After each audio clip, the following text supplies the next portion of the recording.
you no matter what you do. It is awakening.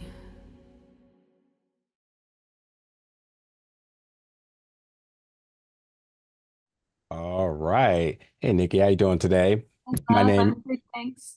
my name is Nigel Chambers from Big Oak Belt Media. Very excited to talk about your new project, Crescent City, coming to theaters on demand and digital on the 16th, August 16th. Time is flying here, and you've been booked and busy because I've been seeing you every single time I see a new film, you just popping up, and definitely excited to talk about your character, Jacqueline Waters, who is quoted as a rat. We're going to talk about that in a second here, uh, Easy. uh, but truly, how you doing today? How's everything going?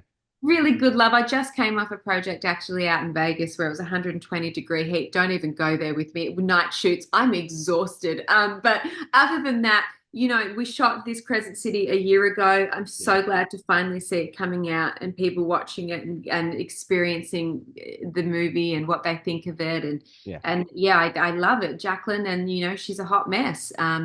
She's badass. There's a lot going on. It's always delicious to play characters like this. But yeah, a lot of women would have loved to have played Jacqueline.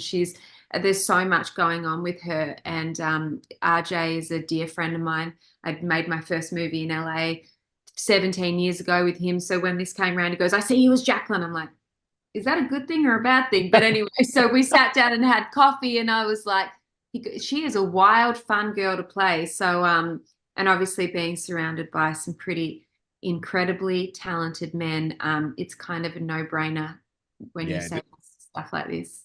there's definitely good company in this film in terms of the cast. And I got a chance to talk to RJ. First time ever speaking to him. He's really cool. A big fan of his now, really getting some insight on this film and some things I might have even quickly overlooked that he was able to break down for me. But now that we get to talk about Jacqueline, I just want to start off with on the top here with this one.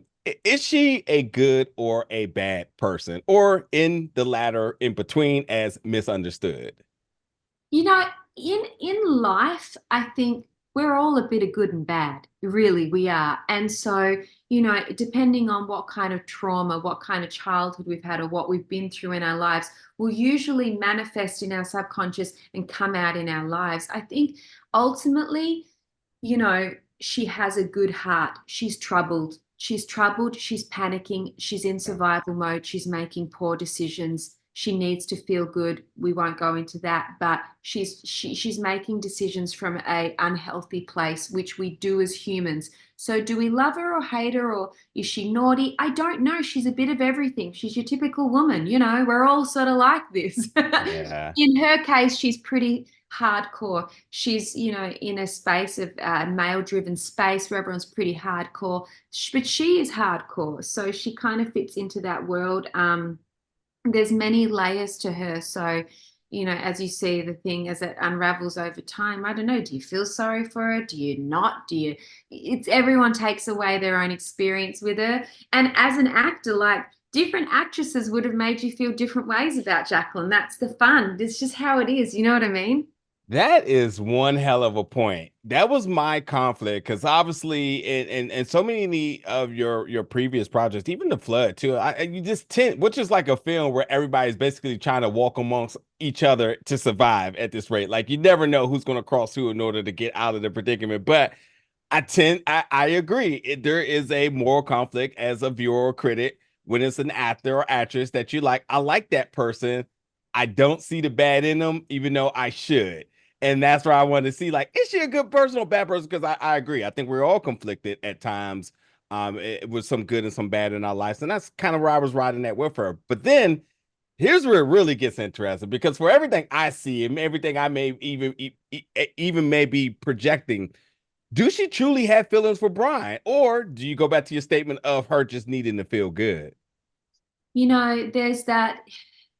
I think women, I don't like to talk for everyone, but when you really love or care about a man, you will make wild decisions that are inappropriate and not great. But then when you lose trust in someone, it can switch you off them very quickly. So I think everything she does is done from a sincere place, but because of circumstances that happen to her, will make her change her mind. That's a very real human thing. You know, one day you could be in love with someone, they cheat on you or something, and you're like, oh, we are done.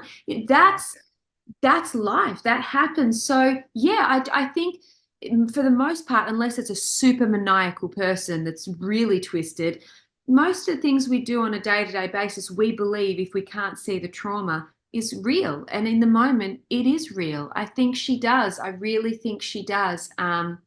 She's also, but you know, she's also a woman, and she's got a lot of manipulative sides to her, built in to figure out how to survive. She's on her own up against all these men. So it's the viewer's choice on how they're gonna feel about it. I can't help. I don't know how to control that. It's out of my control. I mean, you know, watching the film one time for just the enjoyment, and the second time to prepare for questions, it's like, yeah, that's kind of where I was kind of driving with this character. I was very conflicted itself, and I'm like, I see things decisions that normal people make. And then, yeah, you're in a profession as working within internal affairs. And I really do love the line from Esai in terms of, are you stupid? You have an internal affairs with internal affairs. I know, he basically was right on the nose. Really? I mean, that's what makes Esai. I mean, he's hysterical in his. See, I know him personally. Like, he's one of my mates for years. I love him and his family. So he's the funniest guy in real life. And then he plays these twisted, insane characters. I'm like, Esai, what in God's green earth? I mean, and then you've got a blend of Terrence and then Alec. I mean, these huge, complex, incredibly talented men. You don't know what they're going to choose when it comes to shooting or being characters. That's half the fun. You don't know what you're stepping into. Do you know what I mean? Yeah, no, 1,000%. I mean, yeah, as you mentioned, Terrence, because we talked about Terrence's character, Brian, just to connect the dots for the audience here. You know, I said this to RJ, and I'll say it to you. We all know Terrence doesn't just sign up for any projects now. You know, it's got to be something that's calling to him. It's got to be something that he can work with. And then I would imagine working with somebody who's so brilliant. Every single time I've never met him, but every single time I've talked to anybody that's been in his space, talks about just how much he brings to the set in terms of his IQ and just being able to see the project out. Working really closely with him, what were some of the things you picked up from him, you learned from him, or if not, what's just some of the behind the scenes moments that you two have shared? You know, him and I, first day, 5 a.m., I meet him and his beautiful wife, and we're all in the trailer. And, you know, we're about to go straight to set and do this entire opening scene, which is not right in the middle of the movie. It's not even, we don't even know where we're coming from. We're sitting in the van on the way to set. We get there, and he sort of is explaining, he is the most fascinating, intelligent, funny, warm, real. He's real. He's authentic in his real life. He is deep, and he cares, and has wonderful children and family. And that's all plays out in who he is, who we see. He is who you think he is. He's magnificent. And he's, you know, we were so in the moment talking in our first scene together. Instead of calling me Jacqueline, he called me Nicky, and we were dying laughing. He's like, the director's like, we were trying to be, we were really talking. So he's like, so Nicky, and I'm like, we burst out laughing. There's such a sincerity to him, and he's one of a kind. He is an incredible human being with a very amazing brain. So getting to have space with him, getting to know him, and hearing stories is such a treat. All of those guys come from incredible backgrounds with cool, you know, history and great stories. So me, I'm just like having a grand old time getting all the stories and getting to work with really talented people that only make you better when you work next to them, you know.